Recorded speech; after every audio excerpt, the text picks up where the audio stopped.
ओम शांति। आज 12 मार्च 2024 की बाबा की साकार मुरली है। मुरली के महावाक्य है, मीठे बच्चे, डेढ़ साइलेंस में जाने का अभ्यास करो। बुद्धि बाप की तरफ रहे तो बाप भी तुम्हें अशरीरी बनने के लिए सकाश देंगे। प्रश्न है, तुम बच्चों को जब ज्ञान का तीसरा नेत्र मिलता है तो कौन सा साक्षात्कार हो जाता है? उत्तर है, सतयुग आदि से लेकर कलयुग अंत तक हम कैसे कैसे पाड़ बजाते हैं, यह सारा साक्षात्कार हो जाता है। तुम सारे विश्व को आदि से अंत तक जान जाते हो। जानने को ही साक्षात्कार कहा जाता है। अभी तुम समझते हो कि हम दैवी गुणों वाले देवता थे, आसुरी गुण वाले बने, अब फिर दैवी गुणों वाले देवता बन रहे हैं। अभी हम नई दुनिया, नए घर में जाएंगे। ओम शांति। बच्चे बैठे हैं याद की यात्रा में। बेहद का बाप तो यात्रा में नहीं बैठे हैं, वह तो बच्चों को सकाश की मदद दे रहे हैं, अर्थात इस शरीर को भुला रहे हैं। बाप की मदद मिलती है कि बच्चों को शरीर भूल जाए। सकाश देते हैं आत्माओं को, क्योंकि बाप देखते ही आत्माओं की तरफ है। तुम हर एक की बुद्धि बाप की तरफ जाती है। बाप की बुद्धि व दृष्टि फिर बच्चों तरफ जाती है। फर्क है ना? डेढ़ साइलेंस। यह अभ्यास करते हो डेढ़ साइलेंस का। शरीर को छोड़ अलग होना चाहते हो। आत्मा समझती है कि जितना याद करते रहेंगे उतना उस शरीर से निकल जाएंगे। जैसे सर्प का मिसाल देते हैं, जो मिसाल देते हैं उसमें ज़रूर कुछ खूबी होती है। तुम जानते हो हम शरीर छोड़कर वापस चले जाएंगे और फिर आएंगे। यह बातें और कोई नहीं जानते। यह ड्रामा को कोई भी जानते नहीं है। कोई भी ऐसी गारंटी नहीं देते कि इस याद से तुम्हारे विकर्म विनाश होंगे। ऐसी बात कोई भी सुनाते नहीं है। तुम बच्चे जानते हो हमारी अब वापसी जर्नी है। आत्मा का बुद्धि योग उस तरफ है। अब नाटक पूरा हुआ, अब घर जाना है, बाप को ही याद करना है। वही पतित पावन है। गंगा के पानी को तो लिबरेटर और गाइड नहीं कहेंगे। एक बाप ही लिबरेटर और गाइड हो सकता है। यह भी बड़े समझने और समझाने की बातें हैं। वह तो है ही भक्ति, उनसे कोई कल्याण नहीं हो सकता। बच्चे जानते हैं पानी तो स्नान के लिए है, पानी कभी पावन नहीं बना सकता। ऐसे भी नहीं भावना का भाड़ा मिल सकता है। भक्ति मार्ग में उनका महत्व रख दिया है। इन सब बातों को कहा जाता है अंधश्रद्धा। ऐसी श्रद्धा रखते रखते मनुष्यों को टाइटल मिल जाते हैं, अंधे की औलाद अंधे। भगवान वाच है ना, अंधे और सज्जे कौन हैं? यह भी तुम जानते हो। अभी सारे सृष्टि के आदि मध्य अंत को बाप द्वारा जाना है। तुम बाप को जान गए हो, इसलिए सृष्टि के आदि मध्य अंत और ड्यूरेशन को भी जान गए हो। एक एक बात पर विचार सागर मंथन कर अपना आपे ही फैसला करना होता है। भक्ति और ज्ञान का कॉन्ट्रास्ट है। ज्ञान बिल्कुल ही न्यारी चीज़ है। यह नॉलेज नामी ग्रामी है। राजयोग की पढ़ाई है ना, बच्चों को यह भी मालूम पड़ा है। देवताएं संपूर्ण निर्विकारी थे। रचता बाप ही बैठ अपना परिचय भी देते हैं। वह है परम आत्मा। परम आत्मा को ही परमात्मा कहते हैं। अंग्रेजी में सुप्रीम सोल कहा जाता है। सोल अर्थात आत्मा। बाप की आत्मा कोई बड़ी नहीं होती है। बाप की आत्मा भी ऐसे ही है जैसे तुम बच्चों की हैं। ऐसे नहीं बच्चे छोटे, बाप बड़ा है। नहीं, वह सुप्रीम नॉलेजफुल बाप बहुत प्यार से बच्चों को समझाते रहते हैं। पार्ट बजाने वाली आत्मा है। जरूर शरीर धारण कर पार्ट बजाएगी। आत्मा के रहने का स्थान शांति धाम है। बच्चे जानते हैं आत्माएं ब्रह्म महतत्व में रहती हैं। जैसे हिंदुस्तान में रहने वाले अपने को हिंदू कह देते हैं, वैसे ही ब्रह्मांड में रहने वाले फिर ब्रह्म को ईश्वर समझ बैठे हैं। ड्रामा में गिरने का उपाय भी नूंदा हुआ है, वापिस तो जा ही नहीं सकते, भल कोई कितनी भी मेहनत करे। नाटक जब पूरा होता है तो सभी एक्टर्स आकर इकट्ठे होते हैं, क्रिएटर मुख्य एक्टर भी खड़े हो जाते हैं। बच्चे जानते हैं अब यह नाटक पूरा होता है। यह बातें कोई भी साधु संत आदि जान नहीं सकते। आत्मा की यह नॉलेज कोई को नहीं है। परमात्मा बाप यहाँ एक बार आते हैं और सबको तो यहाँ पाठ बजाना ही है। वृद्धि होती रहती है ना, आत्माएं सब कहाँ से आई। अगर कोई वापिस जाता हो फिर तो वह रस्म पड़ जाए, एक आए दूसरा जाए, फिर उसमें पुनर्जन्म कहाँ नहीं जाए। पुनर्जन्म तो शुरू से ही चला आता है। पहले नंबर में है यह लक्ष्मी नारायण बाप ने समझाया है। पुनर्जन्म लेते लेते पिछाड़ी में जब आ जाते हैं तो फिर पहले नंबर में जाना पड़ता है। इसमें संशय की बात तो हो नहीं सकती। आत्माओं का बाप खुद आकर समझाते हैं। क्या समझाते हैं?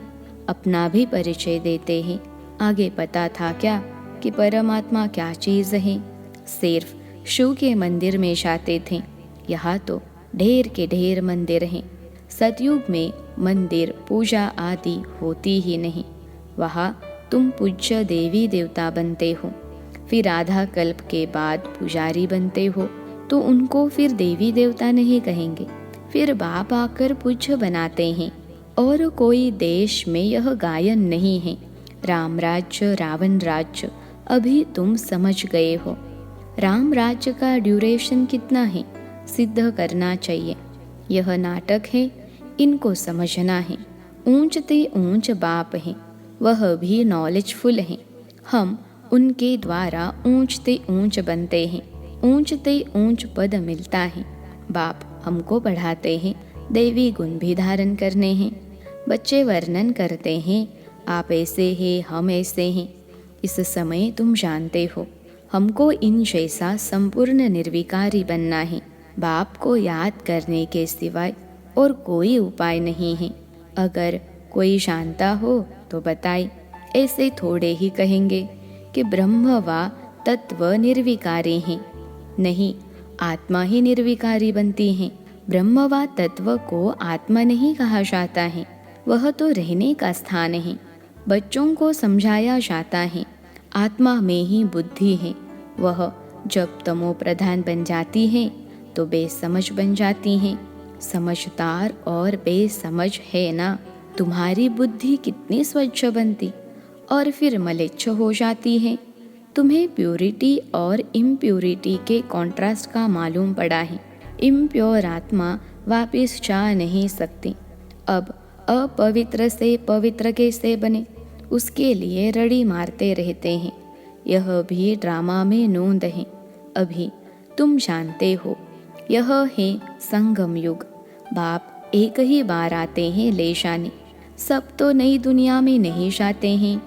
जिनका पाठ नहीं है वह शांति धाम में रहते हैं, इसलिए चित्रों में भी दिखाया है। बाकी और जो भी चित्र आदि हैं वह है भक्ति मार्ग के, यह है ज्ञान मार्ग के, जिससे समझाया जाता है सृष्टि का चक्र कैसे फिरता है, हम कैसे नीचे उतरते हैं। 14 कला से 12 कला होती हैं। अभी फिर कोई कला नहीं रही है। नंबरवार तो है ना, एक्टर भी नंबरवार होते हैं। कोई का पगार 1000, 1500, कोई का 100, ना फर्क हो गया। पढ़ाई में भी कितना रात दिन का फर्क है। उस स्कूल में तो कोई नापास होता है तो फिर से पढ़ना पड़ता है। यहाँ तो फिर पढ़ने की बात ही नहीं, पद कम हो पड़ता है, फिर कभी पढ़ाई होगी ही नहीं। एक बार ही पढ़ाई होती है। बाप भी एक बार आते हैं। बच्चे भी जानते हैं पहले पहले एक ही राजधानी थी। यह तुम किसको भी समझाएंगे तो मानेंगे। क्रिश्चियन लोग साइंस में भी बहुत तीखे हैं और सब उन्हों से ही सीखे हैं। उन्हों की न तो कोई इतनी पारस बुद्धि न पत्थर बुद्धि होती है। इस समय उनकी बुद्धि कमाल कर रही है। साइंस का प्रचार सारा इन क्रिश्चियन से निकला है, वो भी सुख के लिए ही है। तुम जानते हो इस पुरानी दुनिया का विनाश तो होना ही है, फिर तुम शांति धाम सुख धाम में चले जाएंगे। नहीं तो इतनी सब मनुष्य आत्माएं वापिस घर कैसे जाए? साइंस से विनाश हो जाएगा। सब आत्माएं शरीर छोड़कर घर चली जाएंगी। इस विनाश में मुक्ति अंदर मर्ज है। आधा कल्प मुक्ति के लिए ही मेहनत करते आए हैं ना। तो साइंस और कैलेमिटीज, जिसको कुदरती आपदाएं कहते हैं, यह भी होनी चाहिए। समझना चाहिए यह लड़ाई निमित्त बनती हैं मुक्ति धाम में ले जाने के लिए। इतने सबको मुक्ति धाम में जाना है। तुमने भल कितनी भी मेहनत की, गुरु किए, हठ योग सीखे, कोई भी मुक्ति धाम जा न सके। इतने साइंस के गोले आदि तैयार हुए हैं। समझना चाहिए विनाश जरूर होगा। नई दुनिया में तो जरूर बहुत थोड़े होंगे, बाकी सब मुक्ति धाम में चले जाएंगे। जीवन मुक्ति में तो पढ़ाई की ताकत से आते हैं। तुम अडोल अटल अखंड राज करते हो। यहाँ तो देखो सब खंडों के टुकड़े टुकड़े हैं। बाबा तुमको अटल अखंड सारे विश्व की राजधानी का मालिक बनाते हैं। बेहद के बाप का वर्षा है, बेहद की बादशाही। यह वर्षा कब और किसने दिया, यह किसकी भी बुद्धि में नहीं आता है, सिर्फ तुम ही जानते हो। ज्ञान का तीसरा नेत्र आत्मा को मिला है। आत्मा ज्ञान स्वरूप बनती है, सो भी ज्ञान सागर बाप से ही बनना पड़े। बाप ही आकर रचता और रचना के आदि मध्य अंत का नॉलेज दे रहे हैं। है भी एक सेकंड की बात, सेकंड में जीवन मुक्ति, बाकी सबको मुक्ति मिलती है। यह भी ड्रामा बना हुआ है। रावण के बंधन से सब मुक्त हो जाते हैं। वो लोग विश्व में शांति के लिए कितनी मेहनत करते हैं, यह सिर्फ तुम बच्चे ही जानते हो कि विश्व में और ब्रह्मांड में शांति कब होती है। ब्रह्मांड में शांति कहा जाता है, फिर विश्व में शांति और सुख दोनों रहते हैं। विश्व अलग है और ब्रह्मांड अलग है।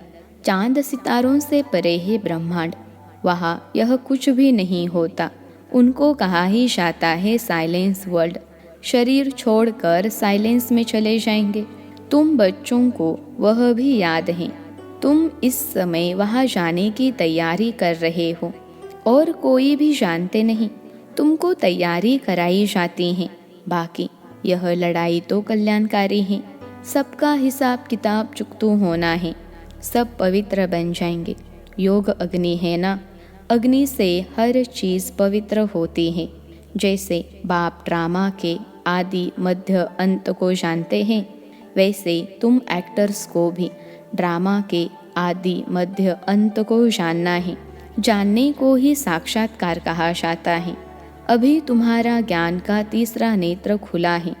बरोबर हम सारे विश्व को सतयुग आदि से कलयुग अंत तक पूरा जान चुके हैं। दूसरा कोई भी मनुष्य मात्र नहीं जानते। तुम समझते हो, हम जो देवी गुणों वाले थे फिर आसुरी गुणों वाले बनते हैं, फिर बाप आकर देवी गुणों वाला बनाते हैं। बाप आते ही है पतितों को पावन बनाने। दुनिया में और कोई को यह पता नहीं है कि यह देवी देवता घराने वाले ही पूरे 84 जन्म लेते हैं। पावन भी तो पतित भी बनते हैं। यह किसकी बुद्धि में नहीं है। अभी तुम समझते हो यह तो जड़ चित्र है। एक्यूरेट फोटो तो उन्हों का निकल न सके। वह तो नेचुरल गोरे हैं। प्योर प्रकृति से शरीर भी प्योर बनते हैं। यहाँ तो इम्प्योर है। यह रंग बिरंगी दुनिया सतयुग में नहीं होगी। श्री कृष्ण को कहा जाता है श्याम सुंदर। सतयुग में है सुंदर, कलयुग में है श्याम। सतयुग से कलयुग में कैसे आते हैं, तुमको नंबर 1 से लेकर मालूम पड़ा है। श्री कृष्ण तो गर्भ से निकला और नाम मिला। नाम तो जरूर चाहिए ना, तो तुम कहेंगे श्री कृष्ण की आत्मा सुंदर थी फिर श्याम बनी, इसलिए श्याम और सुंदर कहा जाता है। उनकी जन्मपत्री मिल गई तो सारे चक्र की मिल गई। कितना रहस्य भरा हुआ है जिसको तुम ही समझते हो और कोई नहीं जानते। तुमको अब नई दुनिया नए घर में जाना है। जो अच्छी रीति पढ़ाई पढ़ते हैं वही नई दुनिया में जाएंगे। बाबा है बेहद की सारी दुनिया का मालिक, सभी आत्माओं का बाप। बाप को मालिक कहा जाता है। यह पढ़ाई है, इसमें कोई संशय व प्रश्न नहीं उठ सकता। इसमें शास्त्रवाद करने की दरकार नहीं। एक टीचर सबसे ऊंचा, वह बैठ पढ़ाते हैं, वही सत्य है। सत्यनारायण की सच्ची कथा शिक्षा के रूप में सुनाते हैं। अच्छा, मीठे मीठे सिखिलते बच्चों प्रति माता पिता बाप दादा का याद प्यार और गुड मॉर्निंग। रूहानी बाप की रूहानी बच्चों को नमस्ते। हम रूहानी बच्चों की सिखिलते रूहानी माता पिता बाप दादा को याद प्यार, गुड मॉर्निंग और नमस्ते बाबा नमस्ते। धारणा के लिए मुख्य सार। पहली पॉइंट है, अपने सब हिसाब किताब चुकतो कर साइलेंस वर्ल्ड में जाने की तैयारी करनी है। याद के बल से आत्मा को संपूर्ण पावन बनाना है। दूसरी पॉइंट है, ज्ञान सागर के ज्ञान को स्वरूप में लाना है। विचार सागर मंथन कर अपना फैसला आपे ही करना है। जीवन मुक्ति में श्रेष्ठ पद प्राप्त करने के लिए दैवी गुण धारण करने हैं। आज का वरदान है, बाप के साथ रहते रहते उनके समान बनने वाले सर्व आकर्षणों के प्रभाव से मुक्त भव। बाप के साथ रहते रहते उनके समान बनने वाले सर्व आकर्षणों के प्रभाव से मुक्त भव। विश्लेषण है, जहाँ बाप की याद है अर्थात बाप का साथ है, वहाँ बॉडी कॉन्शियस की उत्पत्ति हो नहीं सकती। बाप के साथ व पास रहने वाले दुनिया के विकारी वाइब्रेशंस अथवा आकर्षण के प्रभाव से दूर हो जाते हैं। ऐसे साथ रहने वाले साथ रहते रहते बाप समान बन जाते हैं। जैसे बाप ऊंचे ते ऊंचा है, ऐसे बच्चों की स्थिति भी ऊंची बन जाती हैं। नीचे की कोई भी बातें उन पर अपना प्रभाव डाल नहीं सकते।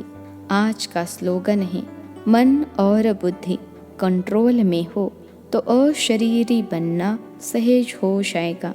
मन और बुद्धि कंट्रोल में हो तो अशरीरी बनना सहज हो जाएगा।